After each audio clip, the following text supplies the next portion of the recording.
Okay, great. Thanks for moving forward. And on any given day, you can sit with, wherever you feel like it, the left side, the right side, middle. If you see, what you should do though, try to see if you see somebody that an old roommate or somebody from your dorm floor, or somebody that and maybe partner up with them and have a study partner because that's going to really help in this class if you want to crush it. So just keep your eyes open for that. All right, let's go through. This is what our lecture will start with, something like this every day. Just the date and a short mini outline of what we'll be talking about during the lecture. Hopefully I'll get to everything, and usually I do. And then down there in the bottom left, you can see my name, Thomas Brickner, my office hour, Wednesdays at 11 a.m. to noon, and the location of office hours, PS 158 in the Physical Sciences building. So let's get started. Um, yeah, here's, just by way of introductions, here's a spelling of my name. I have a PhD in theoretical astrophysics. And so that's my research area in general. So black holes, the theory of relativity, the early universe, or we used to say, the Big Bang Theory. Um, that's not just a TV show. And matter of fact, I've never actually watched that TV show. I always click past it. But anyways, so I know all about that kind of stuff. And lately I've been doing research on the mathematical theory of information, which is actually related to black holes and the Big Bang Theory and stuff. Now, I've taught this particular course many times in the past few years. So, um, we have a textbook for it that I wrote. The GTA situation, we're going to have a GTA. I don't know if they'll be coming to lecture or if they'll just be great. I don't know what's going to happen with the GTA, but right now that's kind of up in the air, a little topsy-turvy. But I do know that we have supplemental instruction, and so therefore, I'd like uh, Kristen, right, and Yasmin to step forward and grab this microphone here, and they'll give you a little rundown on supplemental instruction through the SARC program. Hey everyone. So I just have a quick announcement before he'll best and for your instructor today. I just want to let you all know that you do have supplemental instruction for this course. We have been offering SI for physical science for a long time, and it seems like it helps students out a lot. If you happen to have another class where you've already had SI or you've been to SI, would you mind raising your hand just so I kind of get an idea of how many? Oh, good. So some of you are already a little bit familiar with it. So basically what SI is we take a student who's already taken the class, they've already received an A, and they actually sit through class again with you so they know exactly where you're at in the material. And then they hold 4 study sessions every week based on the material that we cover in class. It's very open-ended, so we encourage you all to bring questions to the sessions. We don't have like a set agenda every week. It's basically whatever you all want to do. We have those 4 sessions every week through the entire semester. And this semester we're fortunate to actually have the SI times already. We have Wow, that's nice. SI times in just a moment. Good. But we did get those confirmed today, so we're excited to let you know about those. And like I said, they'll be all semester. Because it's a SARC service, they're all free for you as well. So you'll never have to pay to go to the session. It's all just there for you whenever you need it. And as far as statistics go, we normally will cover 50 to 60 classes every semester with SI. And we do check everyone's grades through the process. And it turns out that students that go to SI regularly, on average, get about a half letter grade to a letter grade higher than those that don't go to SI. That definitely normally holds through in this class. So if you want to just make sure that you're all set for the test, or if you're struggling on a certain concept, I do highly recommend that you try out our session. With that said, I'll let our SI leader, Eunice, to speak, and she also has your time, so I'll go ahead and turn it over to you. So hi, I'm Jasmine. I'll be your SI leader. I took this class in the summer of last year, and it was really good. I enjoyed it, and I picked up a few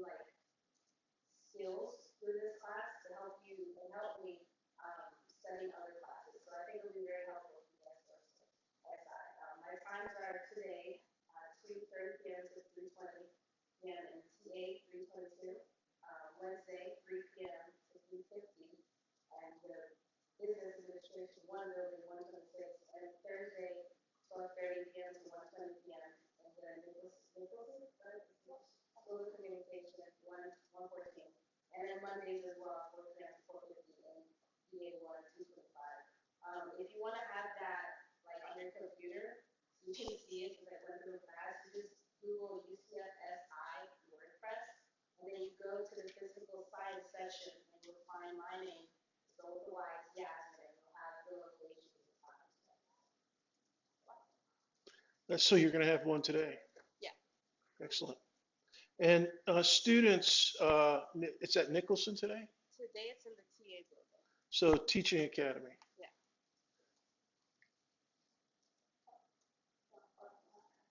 And I'll put it up in the lecture and web courses and stuff as well. So get it kind of covered. Today's one more time. It's at 2:30 to 3:20 p.m. and that's Teaching Academy, so that's for the front of the campus. It's room 322, so it's upstairs on the third floor. We'll have these every week from now until the end of the semester. And then, like she said, we just freshly got the SI time. But now that we have them, we'll have them posted on the CARD website, on her WordPress site, and we'll have them available to the instructor also. So you should be able to find those times throughout the semester. Any questions before I head out? Yes.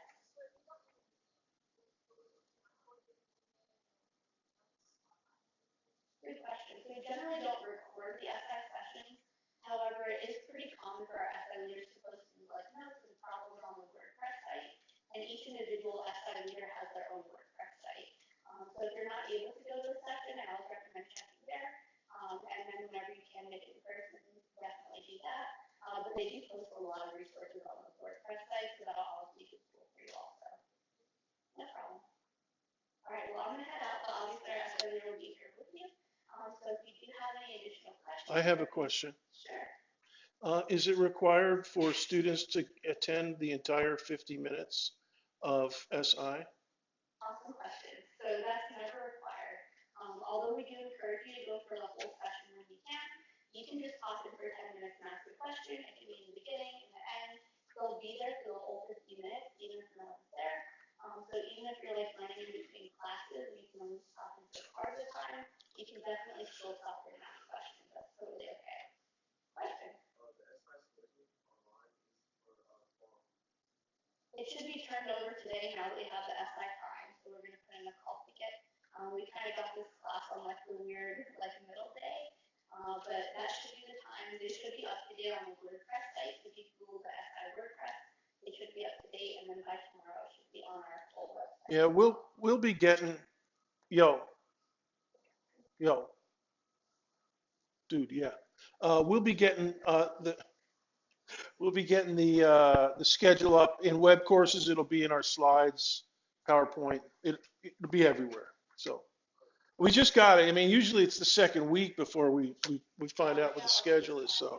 So we'll be golden here. Yeah, we look at about 240 rooms every semester. So Wow, that's a lot. it takes a couple of days sometimes. We're actually today is actually not too bad. The reason they have to wait is because UCF, you know what it means, under construction forever, and they're constantly building new lecture halls, classrooms, and stuff like, offices and whatnot.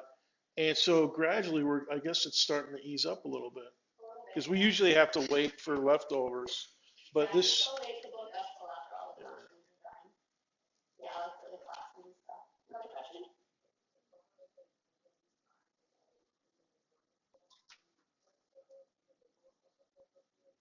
Unfortunately, we don't do individual sessions, it's just the group sessions.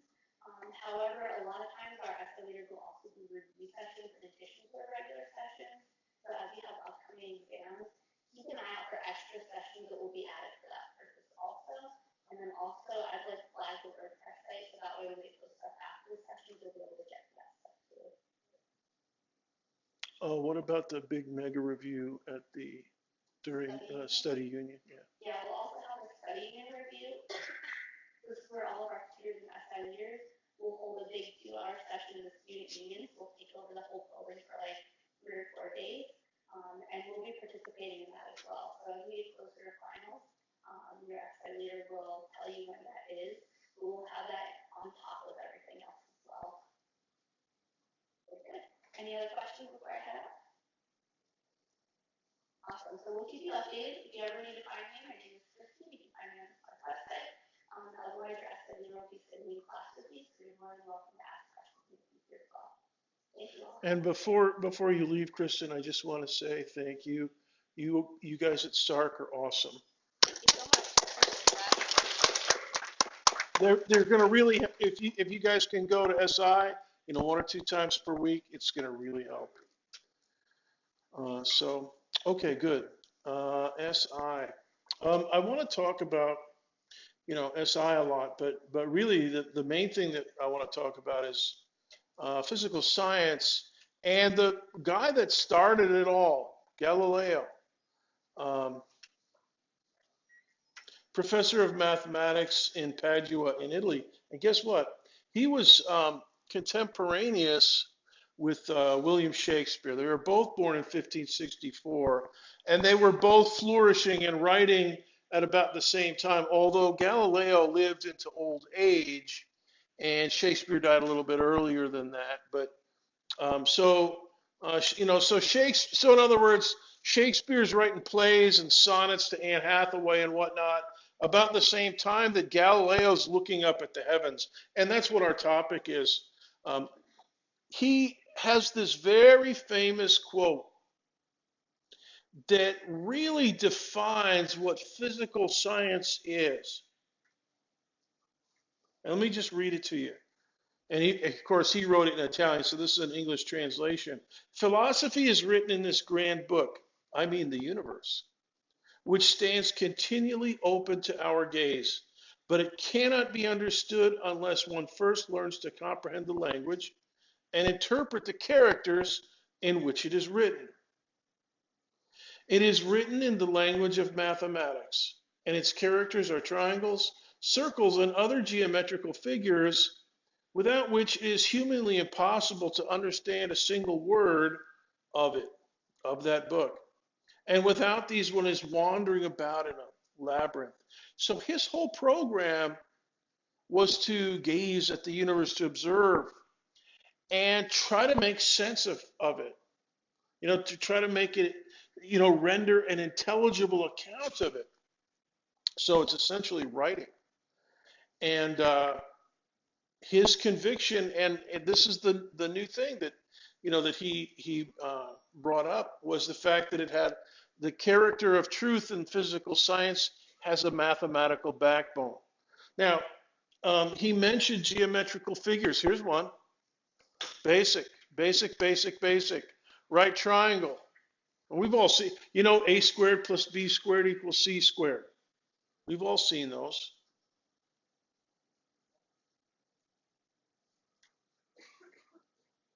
Did she just come in through this door? Oh, she was sitting up here? Okay. Was she in the wrong class or something? Okay. Yeah, so the mathematical backbone, here's another formula. The area of a triangle, 1/2 base times height. We'll actually use that this semester, but not as geometry is measuring land, geo and metric. Metric means to measure, geo means the earth. So, if you want to find out how many acres in a field of a certain shape, yeah, you use, Pythagorean theorem and a little trig and stuff like that.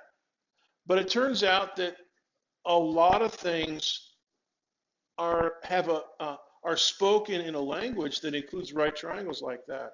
And we will use that to study the way that we measure the distance that an accelerating object moves. So something in free fall will refer to this particular triangle and this particular formula, 1/2 base times height.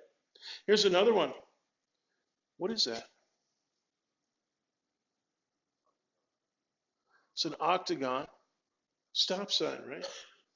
Now, if you know trig, you can, and if it's a even symmetric octagon, like a stop sign is the same side on each length and so forth, If you know a little bit of trig, you can figure out the area of that. But if you don't, or if you want to use a different method, or if you have something else other than an octagon, um, you can use circles. And one of the way that you do it is to write a circle circumscribed, there it is, around the outside that hits the vertices of the octagon. And a circle is nice because we have the formula for it, pi r squared, for the area. Okay. And then what you do is you draw one on the inside that touches just tangentially, just barely grazes at the midpoint of each line segment. You know, the outer one hits the vertices, the corners. The inner one hits the midpoint of each line segment, just gracefully, barely touching it. So that's this one in here. And of course, the area of the octagon or any polygon for which you use this procedure is somewhere between pi r squared of the small one inside and pi r squared of the big one outside, somewhere in between there. Now we're not really going to be focusing too much on octagons. The Greeks, you know, the ancient Greeks and the Egyptians and all those guys, they figured that out long ago. But we're going to apply geometric and other mathematical principles, and it's not going to be too bodacious. So don't think we're not going to be doing calculus in here. But we will be talking and using geometric figures to understand and to motivate some of the equations that we do. Basically because of this other principle of Galileo. Measure what is measurable and make measurable what is not so. Now, for instance, the distance that something covers when it's in free fall or any other kind of accelerating system, Aristotle didn't know jack about how to do that, but Galileo did. He figured it out. You know, and we're going to be using that right triangle, you know, to figure that out. So that, you know, this whole idea of making measurable what is not so, yeah, we're gonna do that. So let me ask you a clicker question. And for those of you that have your clicker, press the power button until it flashes and then type in DD. And let me ask you the following. And let's see. And if you press DD after it flashes, and then it'll say go nitro, and then it'll say ready, here's your question. How does one ordinarily measure the mass of an object? You know, Galileo, he was emphasizing measurements of mass, distance, time. You know, he figured out a lot of different, you know, he figured out some really, really important ways of measuring time. But riddle me this. I'm going to vote too, because I got my clicker. Now today, we're just practicing now, so if you don't have your clicker with you, that's good. We'll talk about clickers in just a second.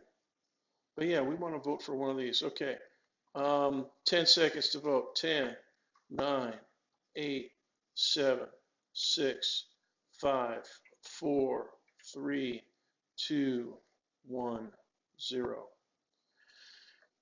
7 people voted. Nice. Okay, and of course, is that the answer that you were thinking of? B? Yeah, a scale, the most basic balance. You know, you take a known number of kilograms or grams, you know, a cubic centimeter of water is 1 gram.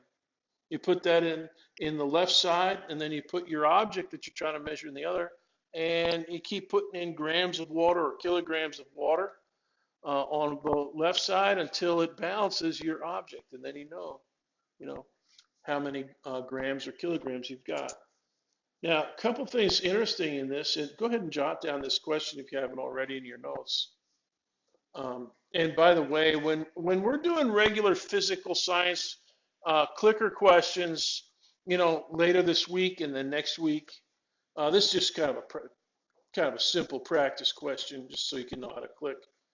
But we'll be asking questions, and it's always a good practice to at least jot down your answer.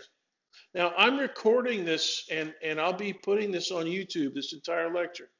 So you'll hear me in my narration, and you'll also see everything that's on the computer program. So the only thing you won't see on YouTube is my face. but that's not necessary anyway. So all this stuff will be in there, and you don't have to totally write down everything because it's for your notes. Just hit the high spots, and you should be good. But definitely write down clicker questions and especially your answers to them. Now, about clickers, what we want to do is register your iClicker in web courses. Now, other classes with other instructors, they may want you to use iClicker.com. But for this class, no. You must use web courses, right? And you can, if you have two classes, you can register in iClicker.com for one, and you can register in web courses with this. They will not conflict. But for this class, in order to get the narrow for your semester grade, you got to do this. So you go to the web page. By the way, the web page will open at 12:01 p.m. Today. I think I published it and activated it. Anyways, you go in, it'll look like this. And up there in the upper left is the navigation panel. And at the top of the panel is iClicker, a link. And you click on that link, and it takes you to this page. And this page will tell you how to register your iClicker. So you type in the serial number, which is this little teeny number on the back. And every time you turn on your iClicker, it also shows you the registration number. So you type that in, and then you type in your email address. Use your Knight's email. And what this does is it will link your NID to the serial number on your clicker. Now, all you guys that click today, I got your clicks. I got clicks from 6 other people, and plus this one, total of 7. But I don't know who you are, not yet. But when you register, it'll create a little roster embedded in web courses, and then I'll download that roster, a few times per semester. You synchronize it, and it'll have your NID buckled up to your clicker ID, and then we're golden because then I'll know every click, and you can type in letters and numbers on this, and that's why we use the iClicker too. So that we can actually type in, like if you're trying to calculate a distance and the answer is 5.3 meters, you can type in 5.3 and then hit the send button. And if that's the correct answer, you're good. Okay, so we could do that with these clickers, and I'll show you how to do that in the next week or so. We'll do some more practice questions. But anyway, so you got to register in web courses, all right? And registering in another class for iClicker.com is no good ski. You got to do it. It's all right for your other class, but for my class, only web courses, just because our roster is so gigantic. Question? Yeah, iClicker 2 is what you want to use. So iClicker 2 is the one. iClicker 2 is the one that has the display screen on it. Okay, and does anybody here work at the bookstore?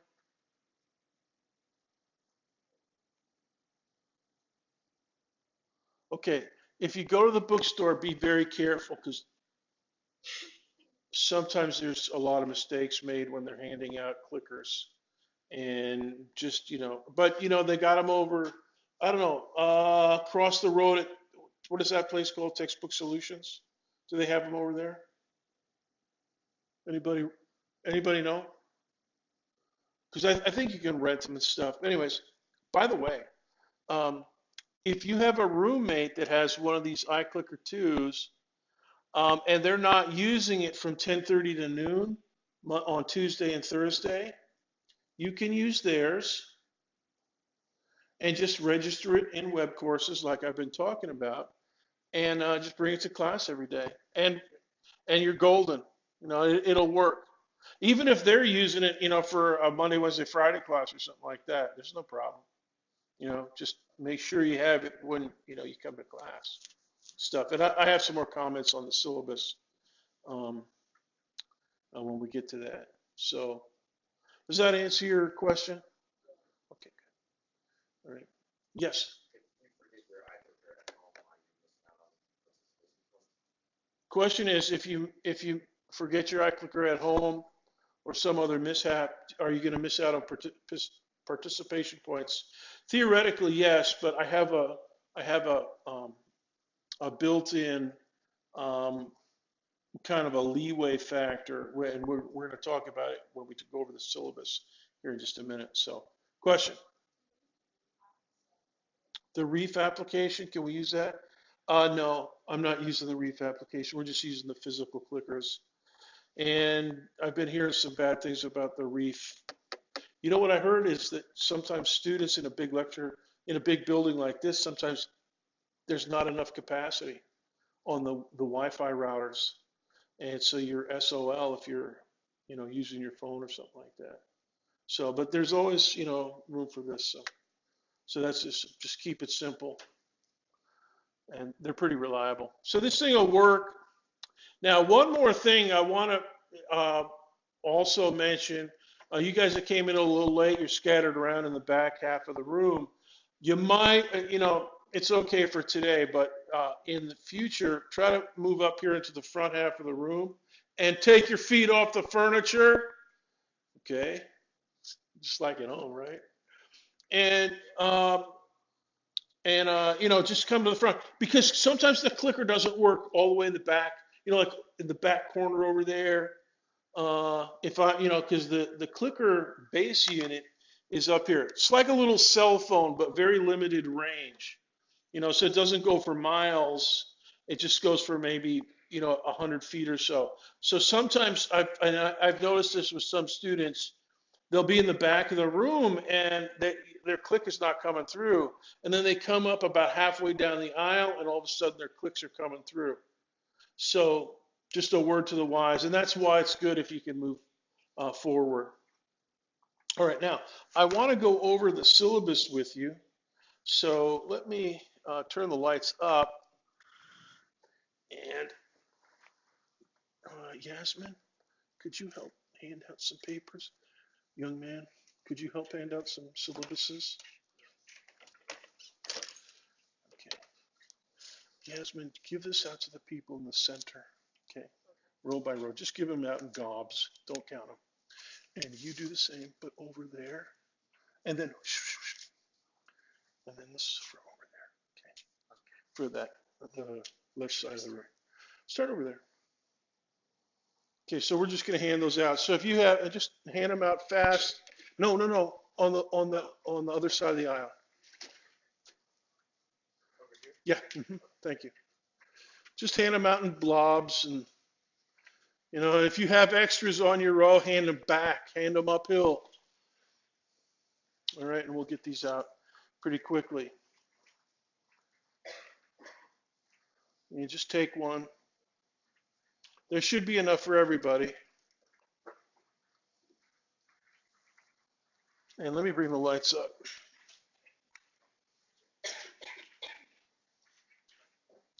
That's pretty good.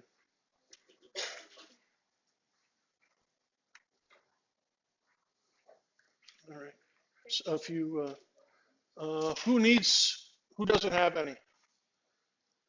Could you bring it to those guys way in the back? You need one?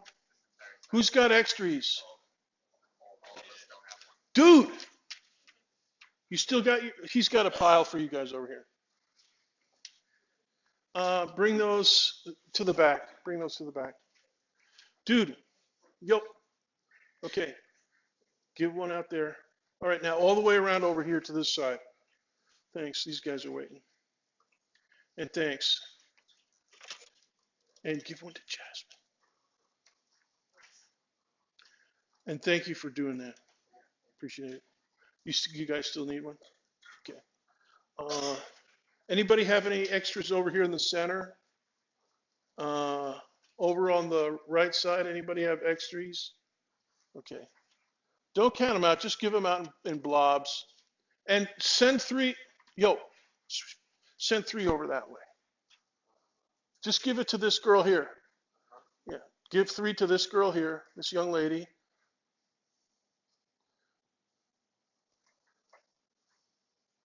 Okay, now, okay, now keep doing all those over there.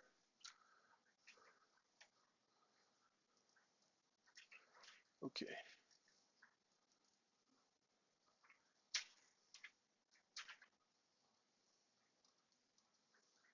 You guys in the back have? You don't? Okay. All right.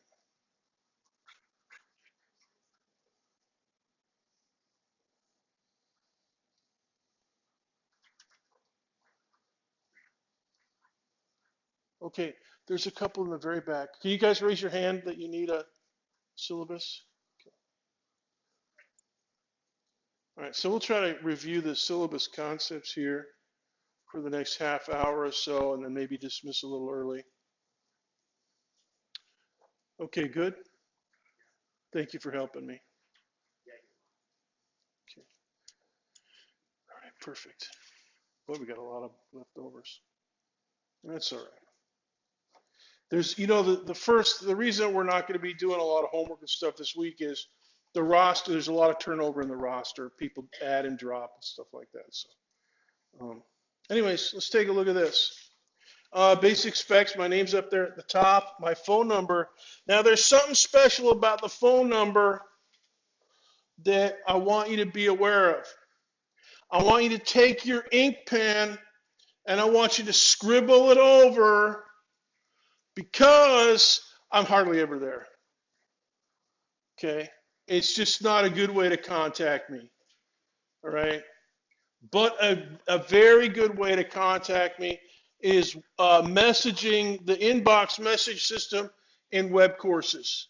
I'm like, my wife gets ticked off at me because I'm on web courses so much. So I'm constantly checking it during the day. It's not 24/7, but it seems that way.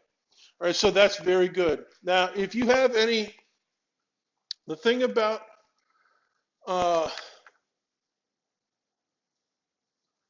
messaging in the inbox, you can ask me or inform me about anything, personal, private, or public. But if you have a question about homework, it's better if you post a question in discussions. Start a new thread on, homework 4, problem number 5, how do I get this acceleration calculator, or whatever your question is.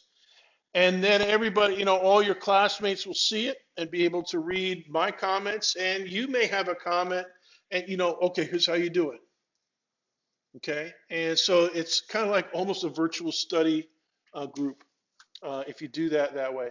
Now, if you want to, tell me something, private, like your grades, or your pronouns, or anything like that, do that in web courses messaging, okay? And because that's considered FERPA compliant, and and don't send me email. All right. As a matter of fact, yeah, I say no. Don't use conventional email. All right, because I'm not allowed to talk to you about grades and stuff in email anyway. So we just stick with web courses, inbox messaging, and everything is copacetic. Everything works out good. All right. TA, we don't know yet. Office hours, already went over that. 11 a.m. to noon on Wednesdays. Course description, that's straight out of the course catalog. And we'll pretty much try to hit all those concepts. By the end of the semester, the week before finals, we'll be talking about the periodic table and solutions. The end of that course description. Textbook, it's actually a website. And this is optional. Go ahead and buy it if you want to have a study tool, because you'll recognize that it's written by me. It'll sound like me in lecture, all kinds of corny jokes and whatnot. And I apologize ahead of time. They were supposed to there's a lot of typos in there that they didn't get, and but it's good. So I recommend that, but it's not required this semester. So if you can, although I know some of you guys on, if you're on a sports team and you need it to be required in order for them to buy the textbook for you, which apparently is what they do over there with some of the sports teams, just let me know. All right. Learning outcomes. The student will improve ability to think about physical processes and calculate important physical quantities. Additionally, the student will comprehend the rise of science in the West, beginning with Aristotle and Galileo, and we've actually already started talking about that. Okay, final exam. I want you to totally burn this one into your memory. And notice that it starts at 10 a.m., not 10:30. Now, our exam procedure includes this rule. If you don't get here before the first person finishes, if we start at 10 and the first person finishes at 10:40, which on the final can happen, and you get here at 10:45, you are SOL. All right? That's a Latin phrase for toast. You're toast. All right? You can't take, and that applies to midterm exams too. So just make a point, ultra, you know, mental hypnosis or whatever to mesmerize those dates. And you see the dates a little bit further down on the exam. Okay, great general grading policies, straight letter grades, no plus or minus. And I go by points. The number of points on the grade scale on the second page here is that's your semester baseline.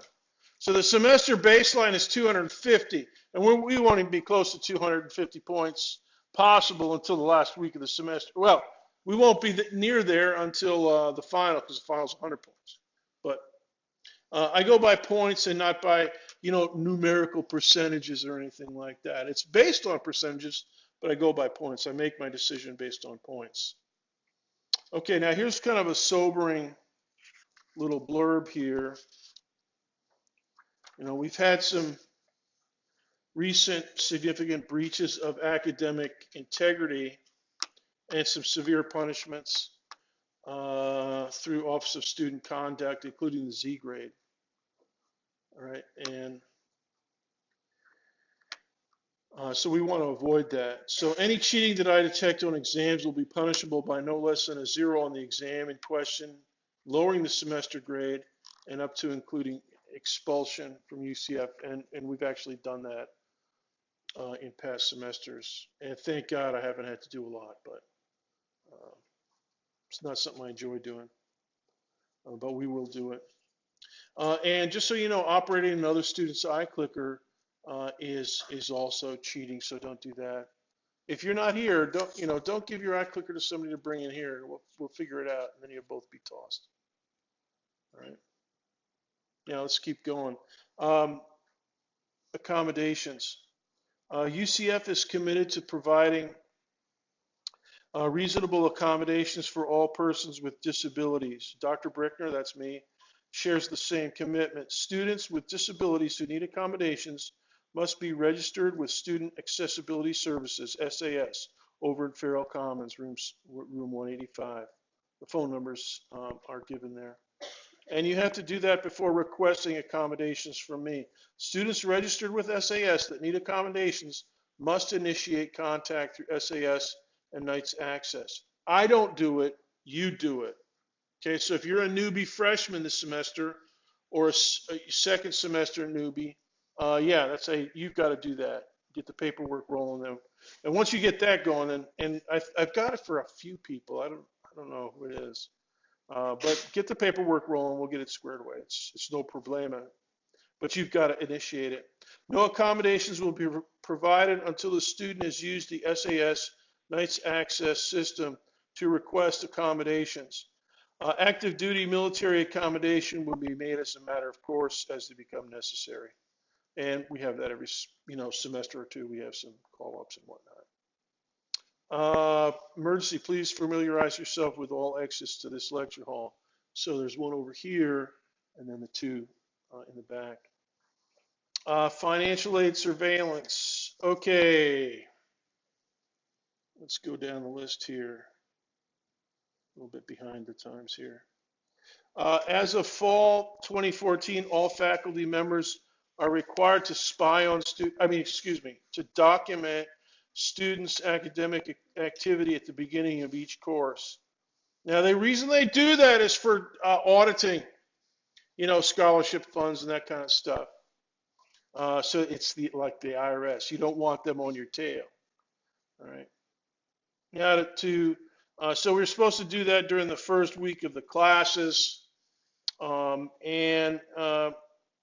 What we normally do is use homework 0 for that. And homework 0 will activate after class today, and you'll have till Tuesday after Martin Luther King Day, which I think is the 22nd. All right. So it's like it's like a Chuck Norris question. So you just got to.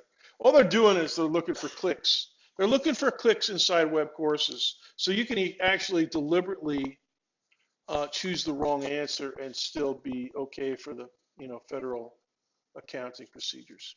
Anyways, that's what we'll do for that. Any questions about anything so far? Go ahead. Yeah, it won't activate. I think it's supposed to activate at 12:01 p.m. So, because I have stuff in there that I don't want you to see until I've talked to you about it in class today. So if you can hold on just for a little bit longer, we'll be golden. All right. Okay, let's skip down to the task list. Here's the things that you're going to be doing in order to earn points and put together a semester grade. There's going to be 3 midterms. We'll keep the best 2 out of 3 if you take 3, and most of you will. But if you miss one, you definitely, I mean, if you're sick, I still want you to come in. I mean, if you're in the ER, have somebody bring you in on a gurney, or tear apart the roof and lower you from ropes from the helicopter or something, But definitely try to be here for all 3, because if you do, then we get to drop the lowest of the 3. If not, if you're only here for 2, which is, it happens, then we just take those 2 that you've taken. Those are they're best 2 because they're your only 2. Anyway, homework is 25, 10% of the semester grade. Best 2 midterms are 40%. Participation, iClicker activity, 10%. Final exam, 100 points, 40%. Total is 250. All right, so those are the things. Now, along the way, we'll have a few little blurbs of bonus point activity, extra credit, in other words, and but not a whole lot. So there won't be any so don't come up and say, Dr. B, I haven't done any homework and I was already in 3 classes, but can I do a worksheet for extra credit? 50 points of extra credit? Because the answer to that is no. We'll have bonus points, and it'll be nice to get a few. But it's not going to be, it might be 1 or 2% on your semester grade if you get all of them. And that's actually pretty nice. But it won't be a ton. It won't be like making up a midterm or a final. I mean, you got to just get to the final. If you don't make it to the final, I think you can get a passing grade if you ace everything and don't go to the final. But yeah, you can get a C. If you ace everything and skip the final, then you have 150 points. That's a C. So yeah, theoretically. But if you've aced everything and you don't go to the final, why would you not want to go to the final? Anyway. Side note, homework and participation together are equivalent to 1 midterm. Now, the reason I point that out to you is class participation, 25 points possible, and homework, 25 points possible. you're going to find that that's easy pointage to accumulate.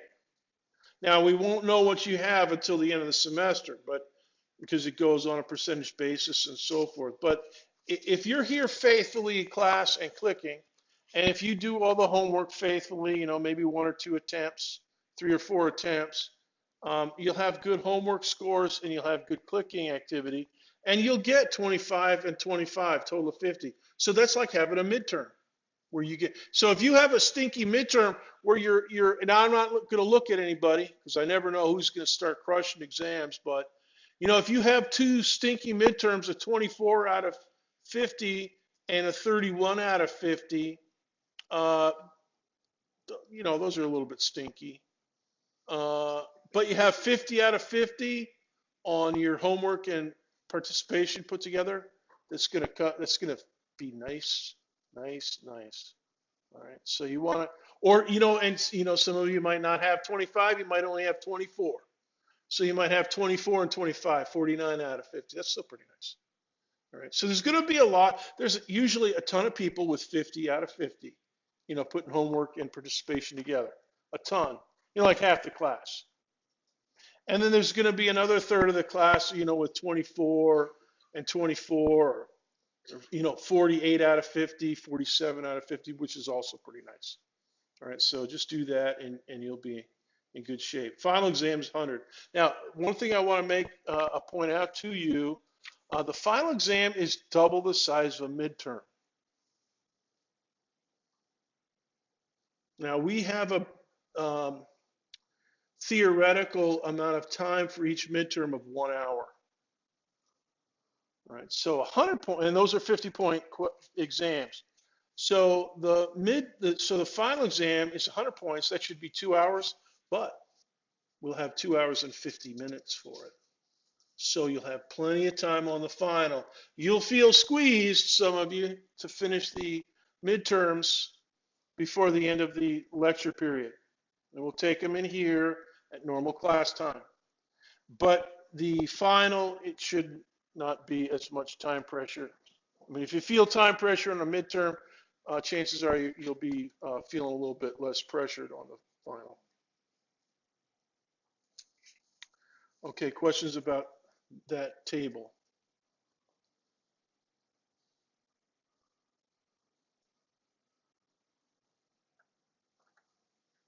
All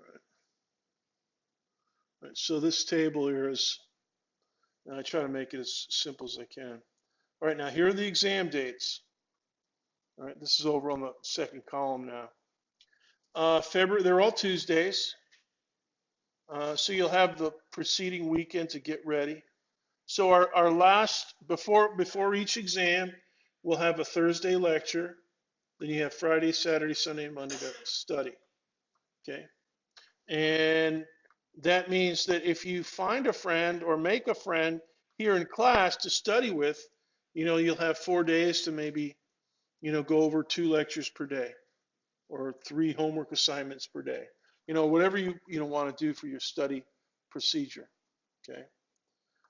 Now, this exam schedule is like a contract, all right?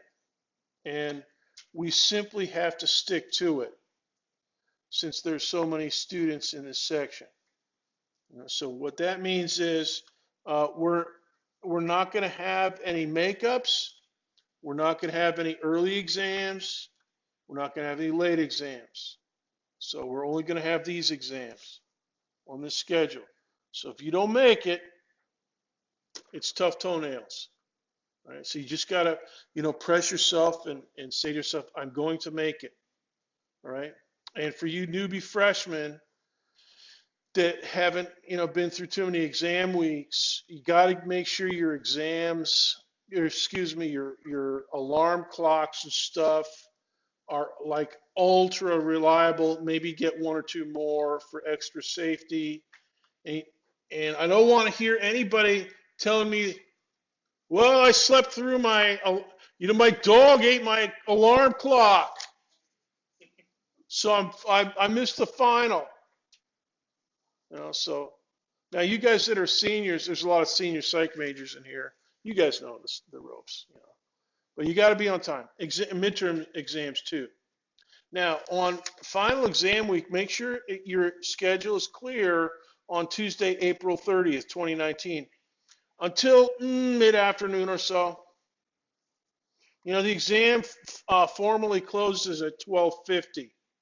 So if you have to go to the airport, don't make your departure, 1:30 p.m. You ain't going to make it, most likely, because you got to be there at least 90 minutes or 2 hours ahead of time. So, 12:50 is when, I'm not going to budge. I'm not going to give you early exams or anything like that. All right. So, um, don't schedule airline tickets, cruises, or your job off campus until well into the afternoon. Now, if you have a job off campus, like you work over at Universal or Disney or something like that, if you're a mermaid at SeaWorld or whatnot, don't laugh. One of my greatest TAs, she's not a TA this semester because she's working over at SeaWorld as a mermaid or a lifeguard or something like that. So she's making some big bucks too. But anyways, if you have a job like that, um, make sure you work it out with your BOSS right now. We've got to have that time free, especially the final. We'll drop one of the three midterm exams if you miss it. That the one that you miss, that's your dropped exam. But the final is never dropped, so you got to be here for that. All right. I have first priority on your time until 12:50, and I never budge. All right. Mandatory exam attendance. Next paragraph. At UCF, academics comes first. Attendance at exams is mandatory. It's the only mandatory thing in this class. Everything else is voluntary, even coming to lecture. Attendance at exams is mandatory. University excused absences are only for religious observances, so like Passover, uh, but I think we're okay for Passover this year, Good Friday.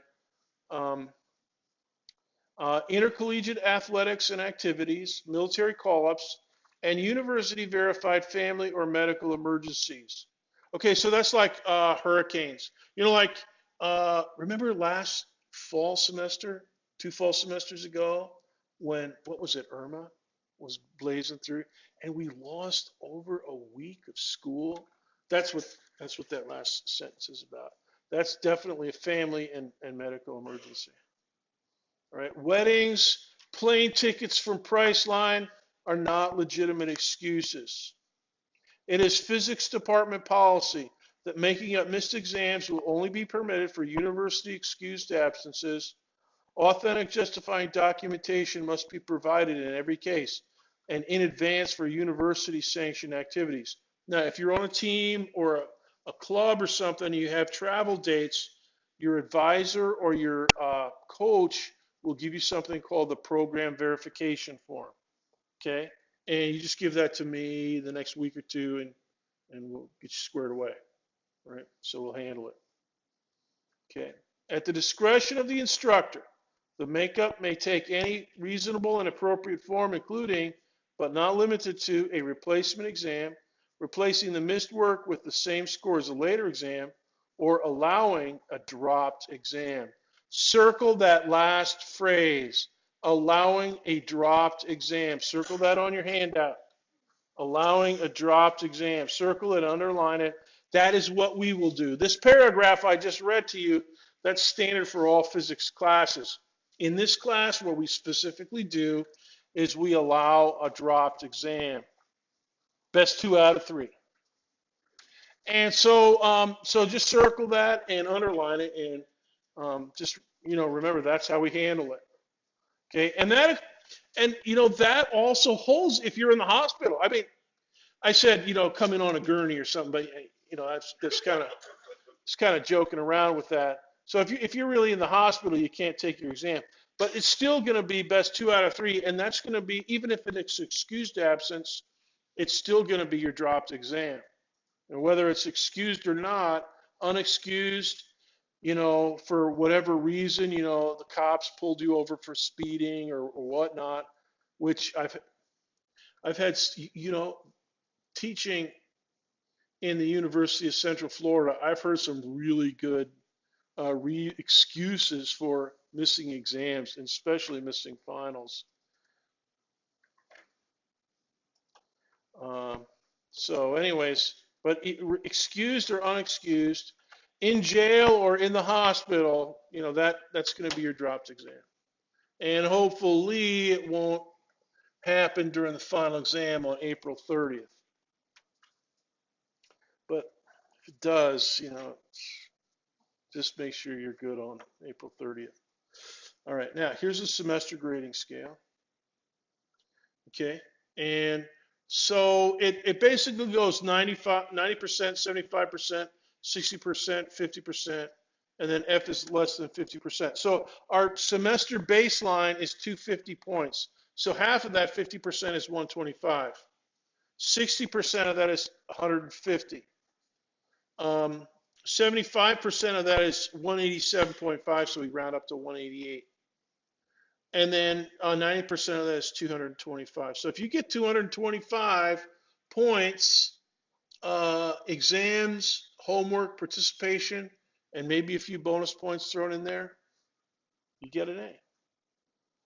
And make a note, I don't think I have it here. Oh my goodness. Oh my gracious. I usually have a little sentence on here. I can't believe I forgot it. I do not grade on the curve. Write it down by the grade scale. Dr. Brickner does not grade on the curve. Ever. So do not ask me about it. I never grade on the curve. And basically, I don't have to. Okay? Because the way I write exams,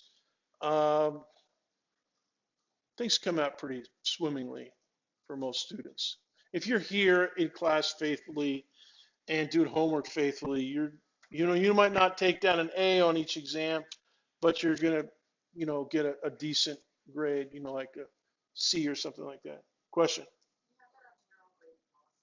I do general grade where? Oh yeah, okay, there it is. I put it up there. Good. So circle it up there too. Dr. B does not grade on a curve. Good. Don't forget it. And you know why people? I'll just tell you guys a dirty little secret. Especially in upper level courses, the instructors, they grade on a curve because it permits them to write willy-nilly any exam that comes to their so-called mind. And if you have a super difficult exam that takes 5 minutes to write and another 5 minutes to make photocopies of, and then you're ready for the exam, and then everybody basically takes a face plant on it, average is 15%, and then you curve it, that's not really righteous. Okay, but a lot of faculty do that. So, and I try to, it's because they don't want to put the time in to write an exam that's challenging yet covers the basics as well. And that's what I do. I try to write an exam where if you're in class and you're studying a normal amount and you're here faithfully every day, doing the homework faithfully, you're going to find the exams hard to flunk. There's going to be enough basic stuff on there that you're going to go bing, bing, bing, got it, got it, got it. And you might not have an A, but you're not going to have an F, most likely. All right. But even if you come to class faithfully and do all the homework and help people with their homework and come to office hours and talk to me about homework and lecture notes and you read everything in the textbook, you're still going to find it a challenge to get 100%. You might be okay to get 90% on a test, 45 out of 50, but getting 50 out of 50, acing it, is going to be a challenge. And I think that's fair. And so I write my exams, with a few very, brain burners.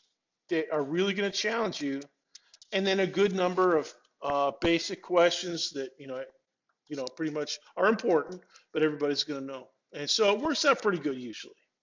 Okay, and I do have students occasionally acing a test,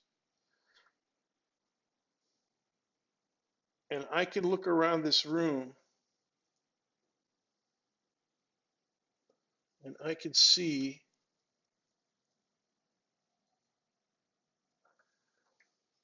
it could be you over there by the wall. It could be you back there with the baseball hat. It could be you over here with the backwards baseball cap. I never know who it is, but I know, not a shadow of doubt, 100% probability that there's going to be a few people in here that come into class. Oh, Dr. B, I'm no good at science. I've never been good at science, and I'm just, but I'm, but by the end of the semester, they're going to start picking it up and crushing midterms and the final. And oh my goodness, it is a thrill to see. But I never know who it's going to be. So I'm looking out here at everybody and I'm thinking, it could be anybody in here. There's some of you guys are going to be crushing my exams with impunity from the first one and all the way to the final. Great. But there's some of you that you're going to come up the hard way, by working your you-know-what off and, crushing it. And God bless you. If I curved exams, tough noogies. But I don't curve exams. And I write exams the way I write. It usually works out pretty good. And oh my goodness, it's always a thrill. That's one of the things about teaching that I really love. Raise your hand if you're an elementary or secondary ed major. Nice. I started out in secondary ed. I was a high school teacher before I got my doctorate, before it became a true and total egghead astrophysicist. Had a lot of fun too. All right. Let's talk about class participation. All right. What I want you to do, let me get my clicker over here. You're going to register your iClicker only through web courses. We've already talked about that. The deadline for registering is January 22nd. Right? So we'll be doing clicker questions in class. And oh, by the way, I traditionally give 1 bonus point for every day that you're registered before January 22nd. All right, so I think that's lecture 7. So we have, no, that's lecture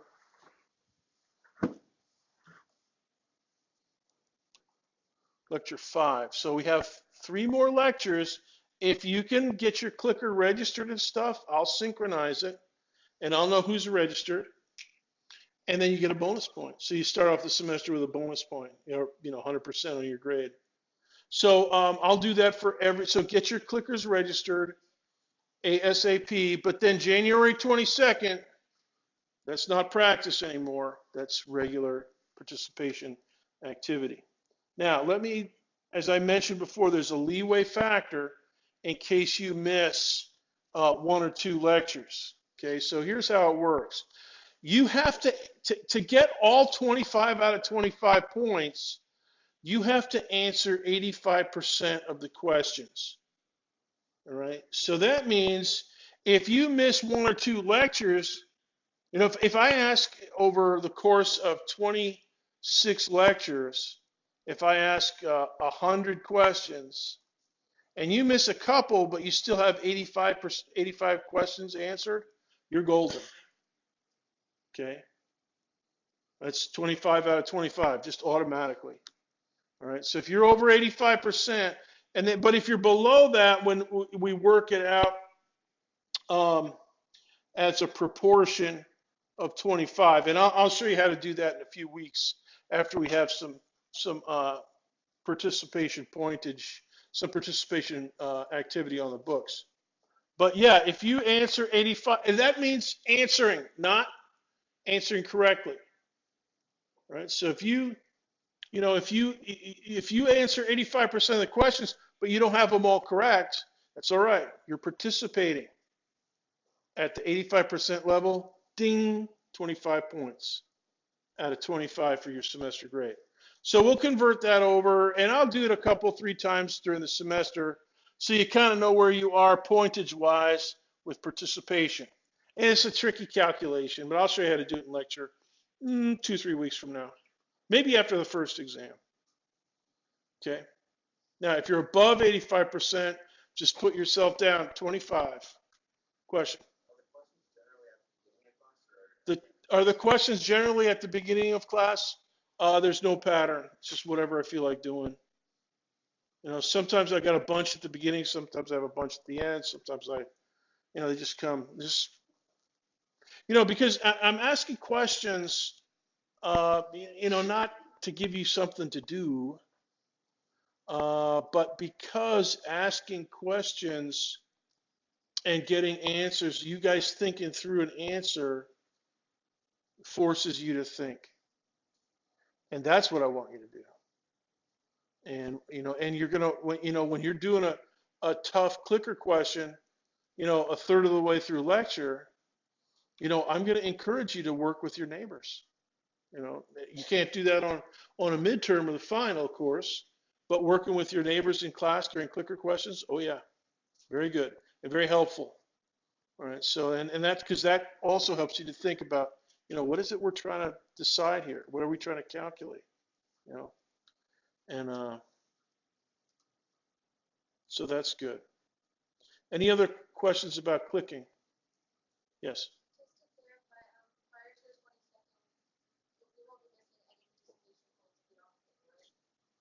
To be clear, prior to the 22nd, we won't be missing any participation points if we don't have our clicker.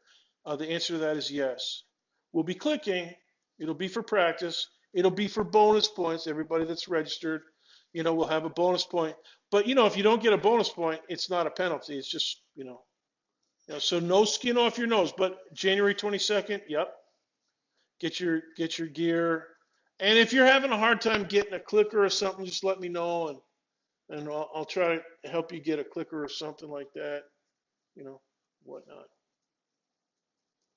Homework. Let's talk about homework. And we'll have a ton of homework inside web courses. Oh my goodness. Last semester, those guys worked their you-know-what off. I never had as much homework given. I never gave as much homework as I did last semester. So probably I'll be giving you guys even more than that. No, I'm just kidding. Probably a little bit less. Those guys, boy, I snowed them under. They just had a ton. But we're going to have a pile. I mean, it's not going to, even if I slack off compared to last semester, we're still going to have a ton. Okay. But the way that works is you might have homework assignment number 3, 17 questions, each one up 1 point. Homework number 8 might be 2 questions, but they're calculations, 3 points each, so total 6. And then homework 9 might be 10 multiple choice, 1 point each, 10-point assignment. So it'll vary. So we just, tally up how many points you earn out of how many possible, and that'll give us a percentage. And then we'll multiply that by 25. And that'll be your homework percentage. And for most of you, oh, by the way, homework, I almost always give you 4 attempts.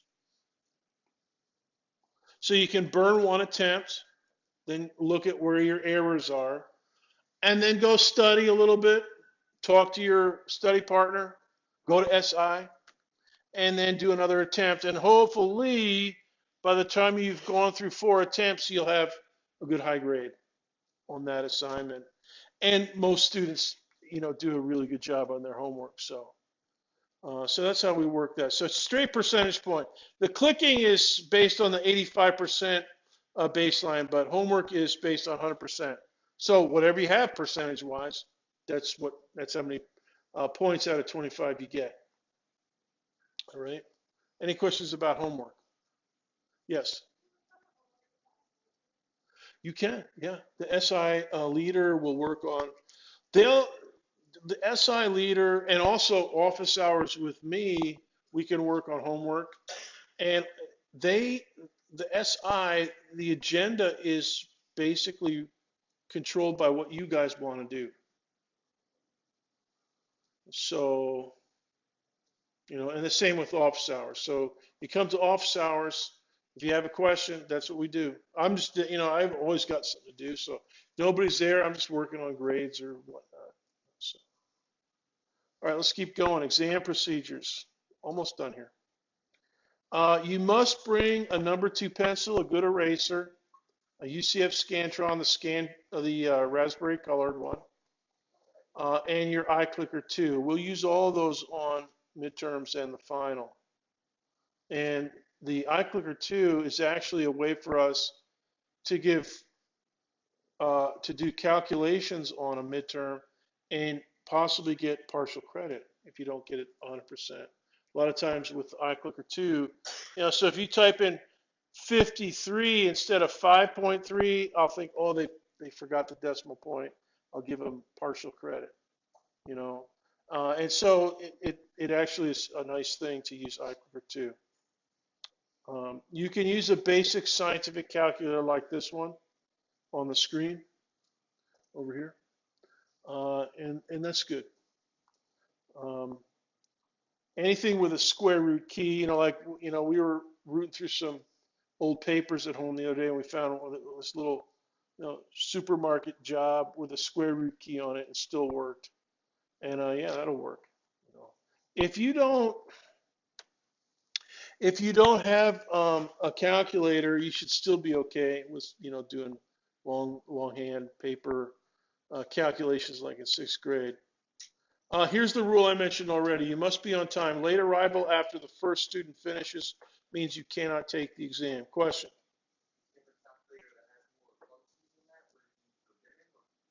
No, there's nothing. There's no calculator that's forbidden. Yeah, but I don't know how to use all calculators, so you better know how to. Are you an engineering major? Oh, okay. Uh, yeah. So is that what you're thinking? Your finance calculator? Yeah. Yeah. Yeah. You're good. You're good. I think. Now the thing is, cell phones. No. No cell phones are allowed on exams. So no cell phone calculators. So if you forget your regular calculator, um, you can't use your cell phone. You'll survive by using a bit of good old 6th grade long division and stuff on scratch paper. And there'll always be some room on the test itself. You'll be able to write on each test form as well as on the Scantron. Okay, so you make your scratch work on your test form, and you'll hand in both the test form. Set the work alarm for when? Give me $20. You have 3 alarms here, a 4:35, a 6:24 a.m. Siri's getting ideas. I don't know what that's about. Anyway, so yeah, so no cell phones on exams. All right, that's pretty much the syllabus. If you have more questions on it, you can post something in discussions. You're dismissed, and do homework 0 in web courses starting in about 15 minutes. Okay. See you on Thursday. You're dismissed. I can't believe it. Siri was trying to ask me a question.